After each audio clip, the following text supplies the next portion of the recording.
It's that time of the year where I dive into all the new updates for the most exciting upcoming MMOs. We've got some massive new MMOs to add to the list this time, and we've got some big updates to the ones that were already on it. So this should be an exciting video. Let's dive in.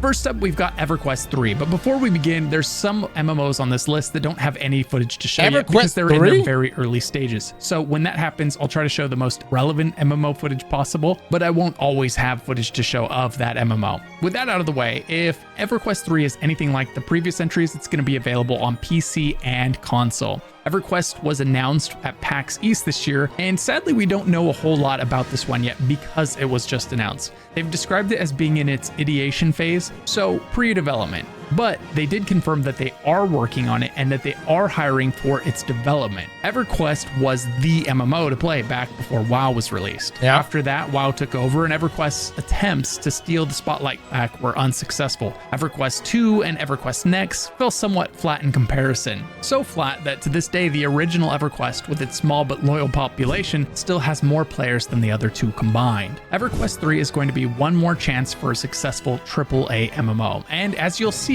we have quite a few of those on this list. And for once, only a few of the MMOs on this list look like they will be ruined by monetization. That's great news.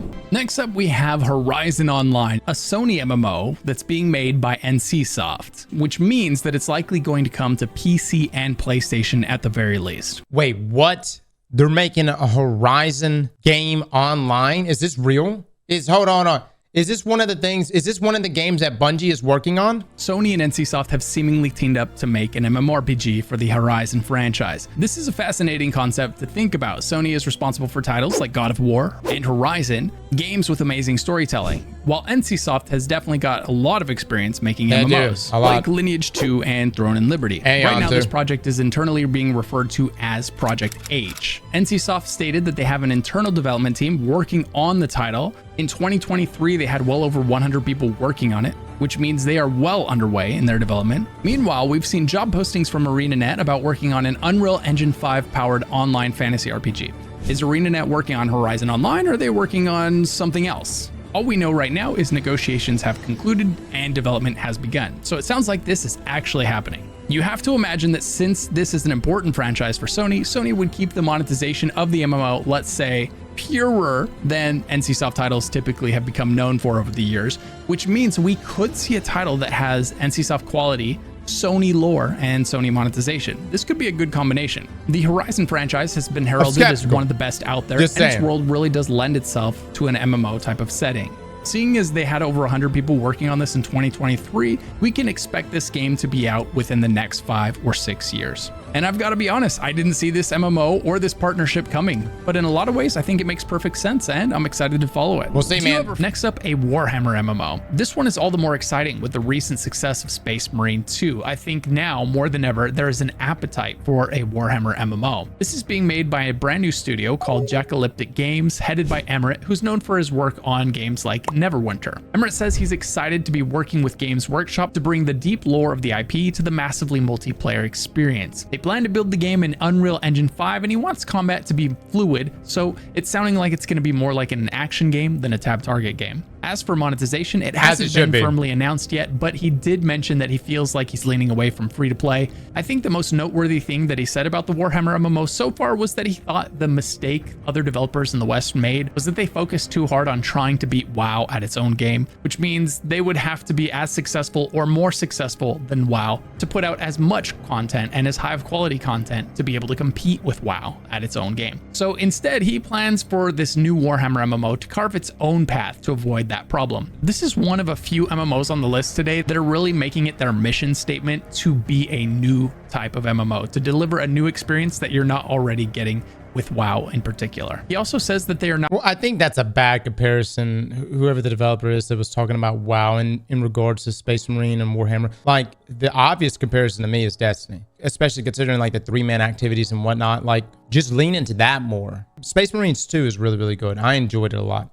and I plan on diving into like other Warhammer games. But I wouldn't be looking at like World of Warcraft as like, that's like the route a Warhammer MMO should go in. Not ready to announce whether it's going to be a fantasy Warhammer game or a 40k Warhammer game, but that they do internally know the answer to that question. Perhaps the most controversial thing that he said was that PvP is not and will not be a focus for this MMO. Personally, I'm fine with that. I get my PvP fix in other games. I don't tend to spend a lot of time PvPing in MMOs these days. Although that could be a chicken and egg thing. Am I not PvPing because current MMOs aren't offering a great PvP experience? Or am I just no longer interested in that PvP experience? Either way, I'll be keeping my ear to the ground on this one, and I'll be sure to let you guys know as soon as there's major updates.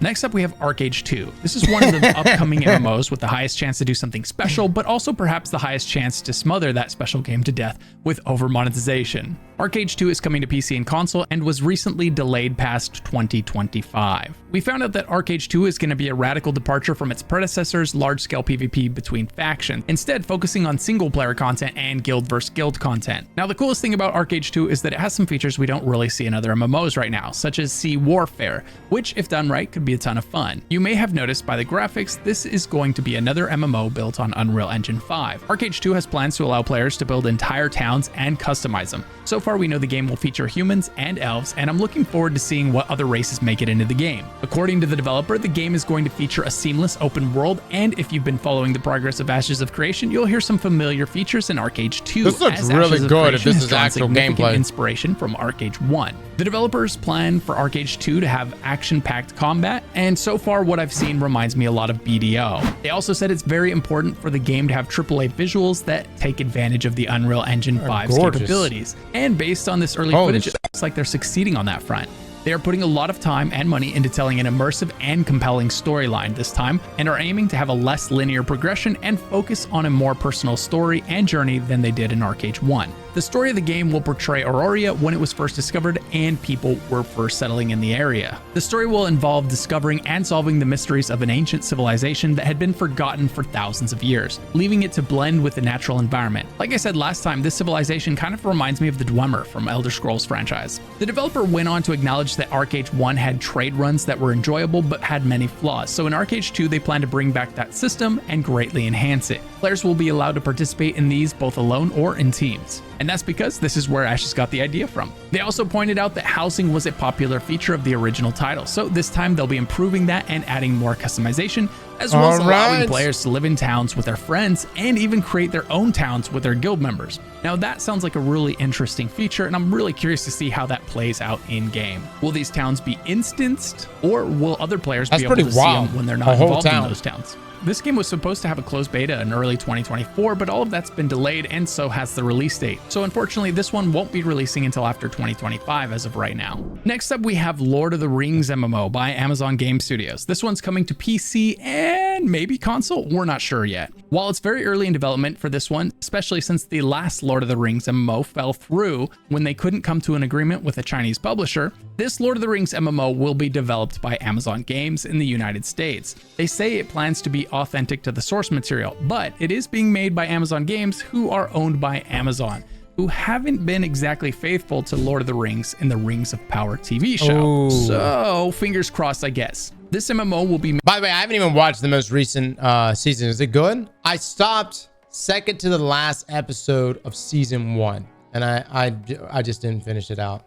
It's good? Oh, okay. Wow. There's actually people that's very good. Wow. Okay. I got a lot of people in here saying we're ranging here. There's people saying it's ass, snoofest to very good. It's much better than season 1. Okay. All right. I'll have to check it out. I'll have to look at it. Yeah, I'll finish out season 1 and we'll try season 2. Made by the same dev team that made New World. About a year ago, when I last made a video about this, I was worried that this would impact New World's content release schedule, and with the power of hindsight, it looks like I might have been right, with the #1 complaint from the New World player base being lack of endgame content over the last year. But the question is, well, they were bringing everything to console. To trade speed on New World's updates for speed on a Lord of the Rings MMO? Yes, I would. It sounds like they plan to make the world massive and seamless, just like New World or WoW, and this is great news for me. I am also bored of MMOs that call themselves open world, but just end up with everyone standing in town queuing up for content as though they are sitting in a multiplayer lobby game.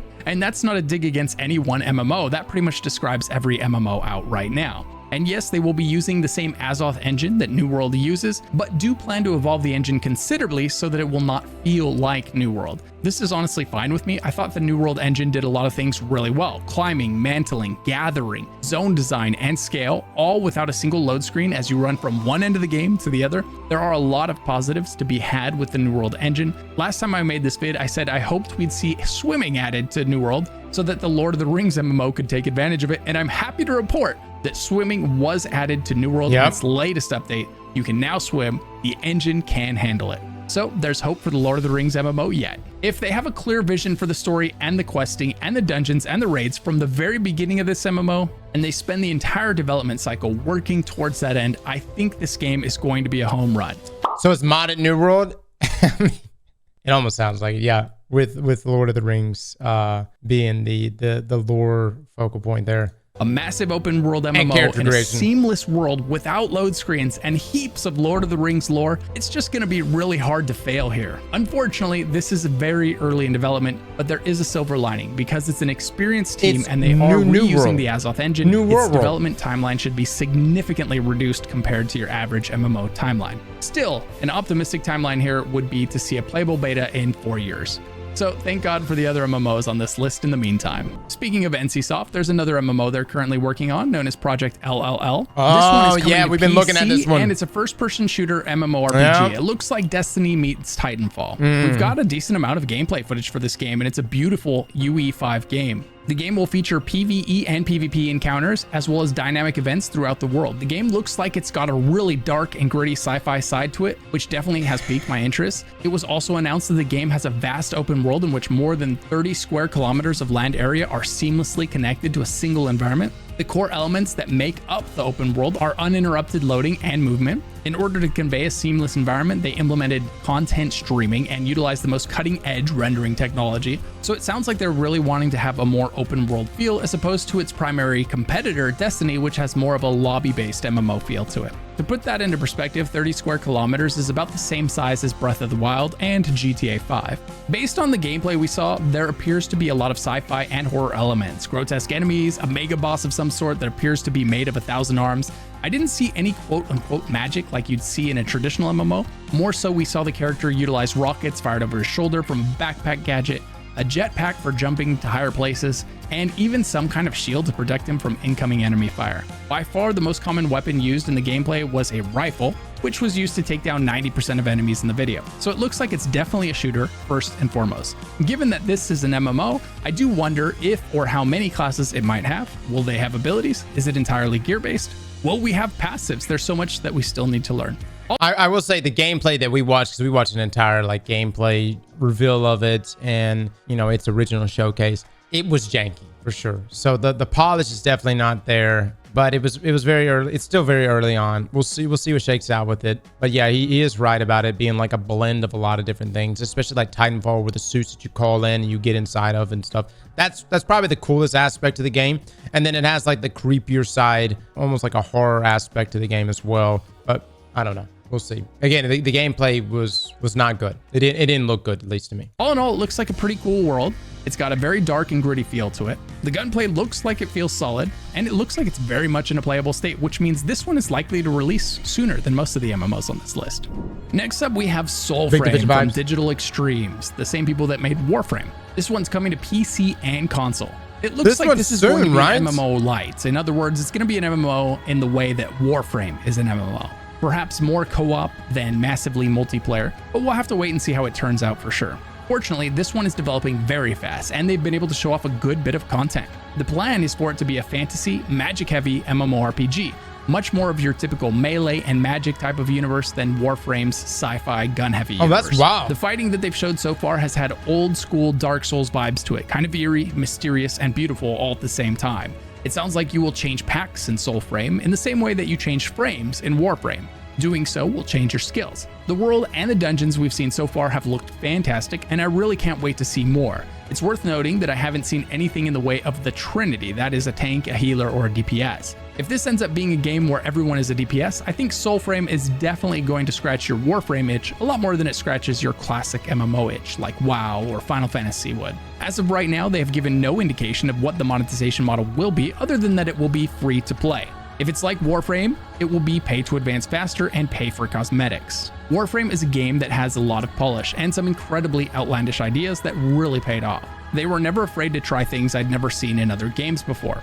Of all the games on this list, this is easily one of the most likely to succeed and thrive. The team working on it, their familiarity with the engine, and the quality of what we've seen so far, I'm expecting big things from this one. What a cool on top of that, take. It should be releasing soon compared to the rest of the MMOs on this list. It's already doing close play. Like going from sci-fi to like this medieval approach, fantasy approach. Like I really like, I was not expecting this. I thought Soulframe, when I first heard of the name, I thought it was just going to be like, okay, Warframe, but maybe like single player or something like that.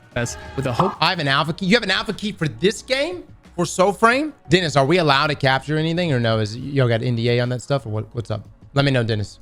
To open those up to more players very soon. Next up, we have Dune Awakening from Fun. It's allowed streamers to start releasing their footage. Ooh, okay. All right, looks cool. To open those up to more players very soon.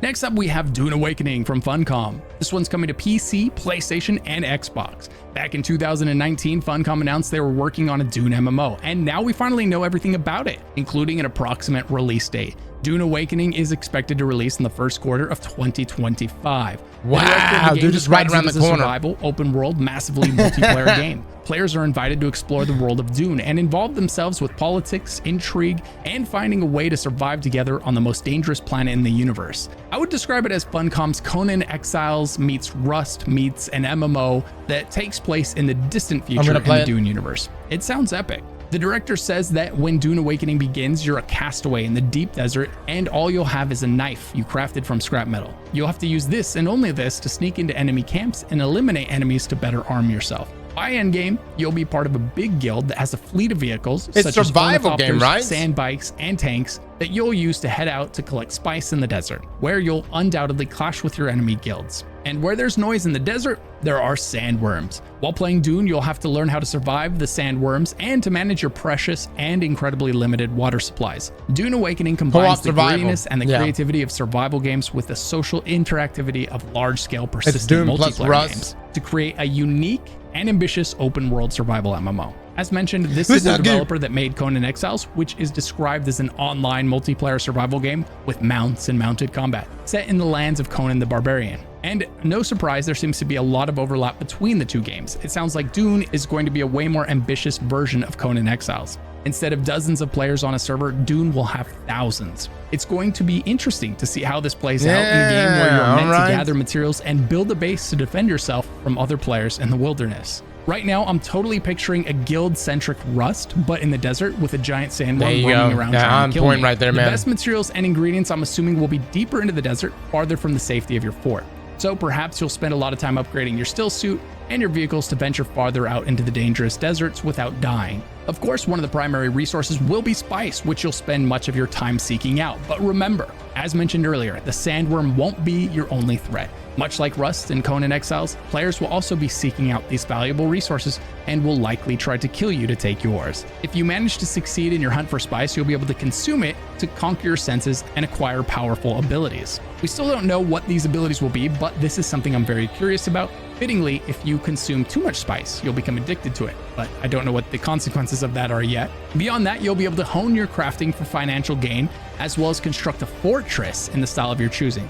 I think the most interesting thing about describing it as a fortress is that this makes it sound like a structure that is going to be quite substantial in both size and scope. Dune Awakening looks like it's going to be a real solid entry for players looking for a PvP-centric MMO. So far, it sounds like PvE players' mileage may vary with this one. But we'll have to wait and see what kind of PvE the game has, and if it will be enough to keep a PvE player engaged. Next up, we have Throne and Liberty. This is an MMO developed by the South Korean studio NCSoft. Throne and Liberty is a AAA MMORPG set to be released on PC, Xbox, and PlayStation. It's already out, right? Liberty was released in the East in 2023 and released here in the West September 25th.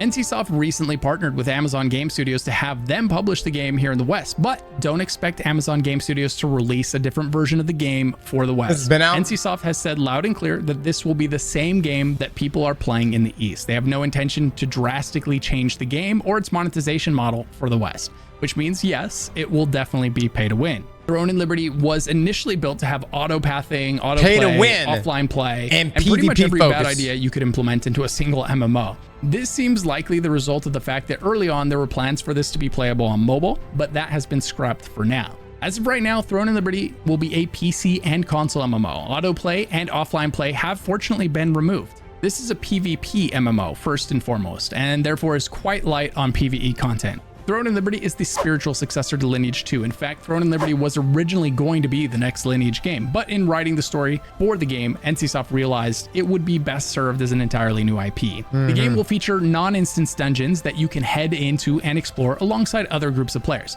I absolutely love the amount of mobility it looks like they have integrated into Throne and Liberty between the grapple hook, the gliding, the transformations. I enjoyed the combat. We getting played a around little the bit of world it. should be fun. The game plays different But when you between tell day me and night, pay as to well as when win it's rainy or sunny. and Throne and Liberty will PvP, also feature siege like, battles. pay to win is Now, already the siege bad. battles will be a significant part But of the game, much like they combined were in with Lineage PvP, 2, and they will be the primary end game. I just can't get I can't play it. Even I can't siege invest my battles time will in be it. impacted by the rain. For instance, certain passages into castles will not be available if it's rained recently, as they'll be flooded. Winning a battle for a castle will net your guild a very hefty sum of money, so players are definitely going to be eager to do so. NCSoft has the ability to make great MMOs, but that they just also PvP? often You don't find have to spend a themselves dime? succumbing to that sweet temptress named over monetization. That's a that huge same focus of temptress in-game, that has though. given NCSoft a bad reputation in the West over the years.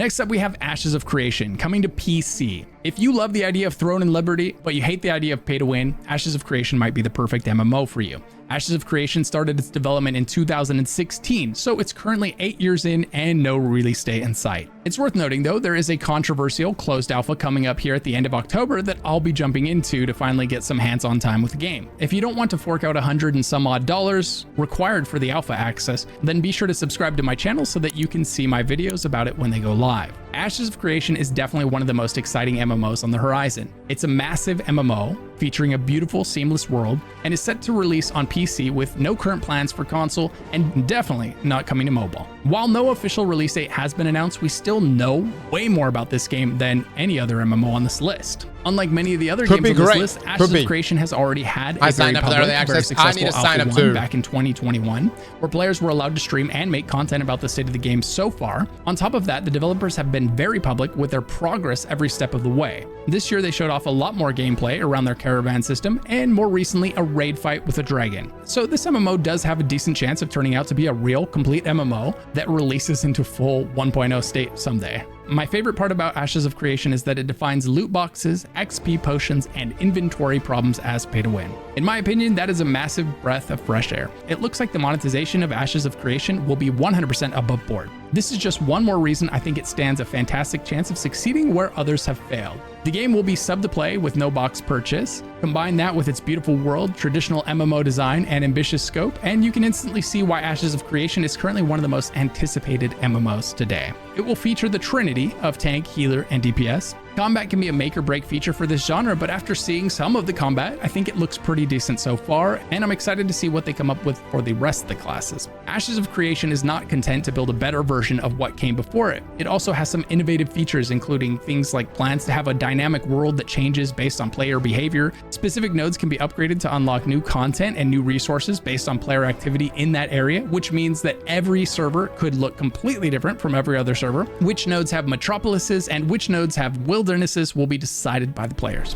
If the community spends enough time in an area, they might uncover a dragon or a raid that was previously not available. I hope they somehow hide some of the mystery from the player base during the alphas and the betas so that we don't all know exactly which nodes to level up when the game is finally released. As of right now, Ashes is a long way into its development, but I'd guess it's at least 3 years from being complete. It's worth noting that it really does feel like Intrepid has ramped up their progress this year with one incredible live stream after another. It's definitely one of the more unique and interesting MMOs to follow on this list. The only downside— Wait, is this the game that everybody was memeing on about it's never going to release at this point? I mean, 8 years in development, 3 more years. I mean, that's over a decade. Good God.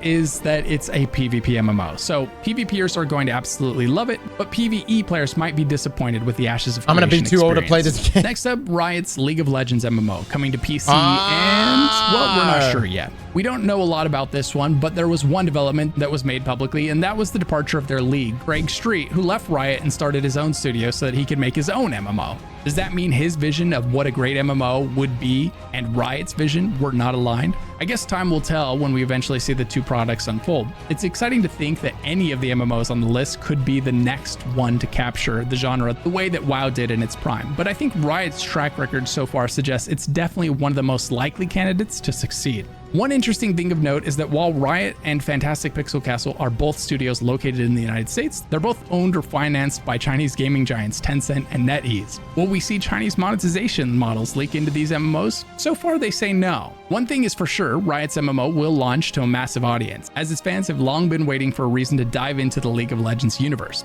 Everything we know about the League of Legends MMO in the past is a moot point now, as they announced that they were scrapping all of their previous years of work with the departure of Greg Street to start over and try to make something that felt more unique. That news hit me like a punch to the gut. Wow, with Blizzard's dude. Odyssey being canceled and Riot's MMO being restarted, the MMOs we were most excited about keep getting pulled out of. There was a number of people from Bungie that I'm almost certain were working on this MMO. That's unfortunate, but maybe the new take is going to be better. Let me just say, dude, I have so much faith just based on Arcane here recently. Like Arcane, this season 2. Oh my God, dude. Art is the only way I can express it. I don't know how this is going to tie into the MMO, but if they can make it tie in some way, that alone is hype enough outside of just, obviously League of Legends players giving it a go. Of our reach. Next up, we have Ghost by Fantastic Pixel Castle. This one's coming to PC first. They didn't do the anime? Who didn't do the anime? Who didn't do the anime? All right. Yeah, I mean, normally those things are... You're telling me that no one from Riot played a role at all in Arcane's lore, scripting, narrative, none of that? They played no role in it? That makes zero sense. Obviously, they make video games, and you would have another studio who makes shows make the show, right? What I'm saying is the lore is rich enough here that you can 1,000% roll that hype into a video game, like an MMO drop. First and then console later. The developers of Ghost feel like MMOs have moved too far in the direction of a solo experience, and they aim to bring it back to a more community-oriented experience. While they haven't put out very much art for the game yet, they've described it as being a fantasy game that will not have elves and orcs, so they want to try to do something new there. In Ghost, the game will be broken into what they're describing as shards. There's going to be blue shards for you and your friends. These are basically going to be private instances where you can get together and do everything from killing monsters to building bases. Then there are red shards that deliver a traditional MMO experience. They say you'll never see the same blue shard twice, which means they plan to use some amount of procedural generation to make sure they are always a little different than the last time you entered. They say they want this game to be for everyone, including endgame raiders, PvPers, and questers. Interestingly, they want a brand new player to be able to jump in and play with someone else regardless of how long they've been playing the game, which brings a ton of questions about progression into my mind. Does this mean that the world is going to be level scaled, or how is that going to work? Generally, I am very much against level scaling, especially in MMOs. It never makes for a compelling combat experience. Mobs just don't scale well that way. They never have, and I don't think they ever will. So this topic really concerns me. They also say that there's going to be between 20 and 50 classes in game. Some of these classes will be unlocked by playing the game, but it sounds like the depth of those classes would be kind of like saying classic WoW has 27 classes because each class has 3 specs. Ghost will have some form of account-wide progression to make it so that you can more easily try and play all of those classes, or at least as many as you'd like to. They also want to make it so that your achievement grinds and your rep grinds are account-wide. Fantastic Pixel Castle has also said that the game will feature the holy trinity of tank, healer, and DPS. They think this works great and does not need to be reinvented. I fully agree with them on this. Anytime an MMO lacks the trinity of tank, healer, and DPS, the group content always really fails to captivate me. That teamwork and the strategy that comes with the trinity. Do we just not have gameplay for Ghosts? It's just like completely just, talking about what the developers have said about the game. Because this is definitely WoW. Is generally what separates MMO combat from other types of You said there's not even promo art for it? Okay, gotcha. games. Right now, they are thinking of having more skills on your bar than League of Legends and less than in WoW. So somewhere between 5 and 50 skills on your bar. That doesn't limit it a whole lot yet, does it? FPC does not want to go the free-to-play route with microtransactions, and I'm fully on board with this. I think that if you want to compete with WoW, Final Fantasy XIV, or RuneScape, you're going to have to monetize like them. Not because the subscription model is perfect, but because free-to-play erodes and undermines the reward structure and progression systems that are so essential to a successful MMO. MMO. The 3 largest MMOs right now are sub to play for a reason. Their X-Ride MMO and WoW developers could be good if they learn from their mistakes. It could be good. It just sounds like it's so early. Dude, when we've got Ash's Creation that are in development for 8 years, and then we've got, you know, Ghost MMO that, who knows, it doesn't seem like it has anything to show. Dude, we're talking about a decade from now. I'll be fucking 40 by the time this rolls out. It just works for the genre. Another interesting note was that Fantastic Pixel was considering not having an auction house in-game. I'm definitely someone that prefers to collect my own gear and to collect my own ingredients as opposed to buying it on the auction house, but there's definitely a case to be made for having an auction house economy. There's a lot of players that really enjoy that type of stuff, so it would be really interesting to see them try to forgo that in this game. I've played games in the past like Lineage 2 where you actually had to sit there and set up a shop because they didn't have an auction house, or you had to yell in zone chat, and both of those seem like a real step backwards compared to what we have now. So I'm really interested to see That's where old they go school with though, this. man. Ghost is looking to have a hybrid tab target / action combat system, so it's going to sit somewhere in the middle, so we'll have to see what that means. I love a lot about this game, but it's also got some parts that I'm worried about. The shard system has it sounding a lot more like a lobby-based multiplayer game than an MMO, which might also be fun in its own way, but might not provide the traditional MMO experience that a lot of players are looking for in this game. Now, perhaps the most important bit of information. When will this game be released? Ghostcrawler said that MMOs typically take 5 to 10 years, but he's hoping that Fantastic Pixel Castle gets to make Ghost in 4 to 6 years, which means they're probably still about 3 to 5 years out from releasing this game. And by the way, guys, if you're enjoying this video, be sure to like and subscribe to be kept up to date on all the latest MMO news. Next, we have one of the most interesting MMOs on this list, and that's going to be ZOS's new MMO. If it's anything like their previous MMO, it's going to come to PC and console. ZeniMax Online Studios are the developers of Elder Scrolls Online, and they're working on what appears to be an MMO. I feel like I've been reporting on this one for half of my life, and we still don't have a lot of information as it's been kept really close to the vest by ZOS. Here's what we know so far. Ben Jones was hired in 2018 to be the creative director of a still unannounced project at ZeniMax Online Studios. Ben previously worked on titles like Battlefield 4, but perhaps most interestingly is he left Battlefield 4 to start Fugitive Games, where they leveraged a successful Kickstarter to build Into the Stars. Into the Stars was apparently one of the first games to ship using Unreal Engine 4. After finishing that game, he went on to work on a zombie survival game before beginning what he calls the most exciting and unique opportunity of his career at ZeniMax Online.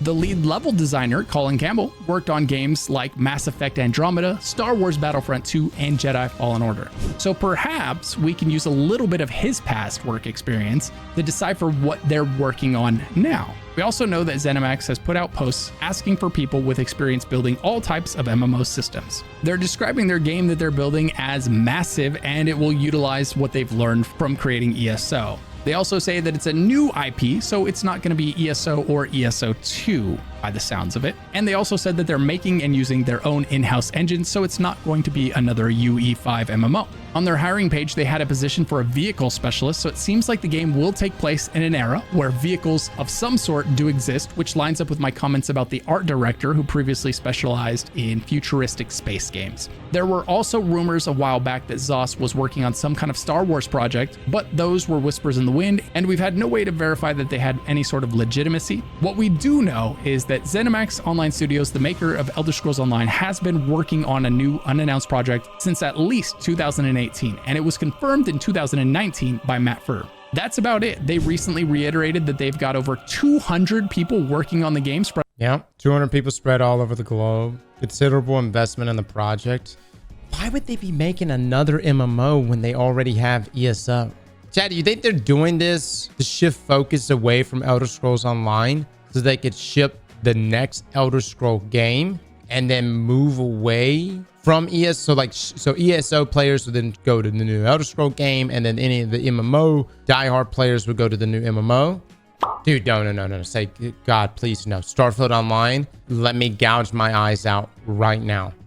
ESO is 10 years old. Brother, so is Final Fantasy XIV. Dude, WoW is like 35 years old. That's probably dramatic, but it's old. RuneScape is 30 years old. Final Fantasy XIV, well over a decade old. Good MMOs. No, if it's a Starfield MMO, no, dude. You can't, no. I can't handle it. I can't do it. Please, guys, don't make me play that. Don't do that. Y'all made me play Starfield when it first came out. You kept telling me it was going to get better. You were like, hour 10, it's going to get better, Cross. No. Hour 20, it's going to get better. Cross hour 30. No. Cross, just do this last storyline. It's going to get better. Ass, start to finish. You hear me? Just like Destiny, brother. Look, Destiny has its problems, but you cannot compare the two. No. Spread all over the world with a team of 50 working directly under the game director, Ben Jones. They have described it as grand and massive and benefiting from their experience making ESO. And the game will have vehicles. They've hired people with experience with space-themed things, and rumor mills are suggesting something space-related. Okay. They're now 7 years into development, so we can expect some kind of announcement in the not-too-distant future, unless they're running into some trouble with the development, which wouldn't be surprising given that's what's happened to every other major studio that's working on an MMO right now. I'm curious how these games will do when they hit the market. Where will they rank among the existing MMOs? And if you want to see the current MMOs ranked by their player base size, click the video popping up in the top right corner of the screen right now, or in the description below. What do you think? Which upcoming MMO do you think has the best chance to do something great? Which one do you think has the best chance to fail? Let me know. Massive. I'm not gonna lie, they all seem like they could go, it could be hit or miss for all of them. I think Aztecross Creation is the one I'm looking forward to the most, and that's in Soulframe probably. But great video right here from Lucky Ghost right. I think I thought we were subscribed, but a good video if you're just trying to and a great creator here if you're just trying to keep up with different MMOs and what's going on in this world. I think the focus for ZeniMax though right now is probably going to be to get the next Elder Scrolls game out. I don't know how they could be balancing all this stuff too, right? How in the hell could you be balancing, you know, because they still had Starfield. They did the DLC this past year. You got Elder Scrolls Online. Now you're saying there's a ZOS MMO and the next Elder Scrolls game? There just ain't no way, dude. There just ain't no way. Competition for MMOs is insane, though. There's just so many games. Well, it's not that there's so many MMOs. There's actually been a trend down in MMORPGs, surprisingly. Like, if you compare it to when WoW was first blowing up, like what we experienced a few years ago with Battle Royales. Remember, Fortnite blew up and everybody was making a Battle Royale. This happened, too, with MMORPGs. When World of Warcraft was blowing up, everybody was churning out a MMORPG. But actually, MMORPGs and like those type of games being developed has actually pulled back a bunch, especially over the past like decade. Almost to the point where, like, you know, we thought that maybe we weren't going to get as many, or we weren't going to get any more MMORPGs or anything to compete. And that's just because the people that play those MMORPGs are so embedded. You got to think about it. Like, take a RuneScape player, for instance. Dude, they're embedded. Thousands of hours into that game. They have their character that they've spent, they've quested on, they've leveled up. You know, same with World of Warcraft. I mean, like, you've got these players, and Destiny 2, Warframe, these other games, you got these players that are just very much embedded in those games, man. And it's hard to pull them away into another MMORPG. When are you playing Warframe? Looks like we're going to be playing Soulframe soon. Honestly, everything on the list, Soulframe is probably the one that I'm most excited for, outside of League of Legends. But I just don't know, with them with League of Legends having to start over, with their game director leaving and everything, like, we'll see. But man, you know, Riot's just been killing it, man. Things are killing on all fronts. So, and they've got a lot of money too. But, you know, I've been hearing about a League of Legends MMO now since 2019. Actually, originally when Joe first left Bungie, that was where he went. He went to Riot and was rumored to be working on the League of Legends MMO. And that was like I want to say 2018, 2019. So to have all that, if that's true, if all that's been scrapped, that's really unfortunate. But Aztecross Creation looks pretty cool. Nothing really on Ghost here. Soulframe looks really cool. Dune Awakening, I mean, we'll play it for the memes, dude. But I don't know. And that one's coming out soon, dude.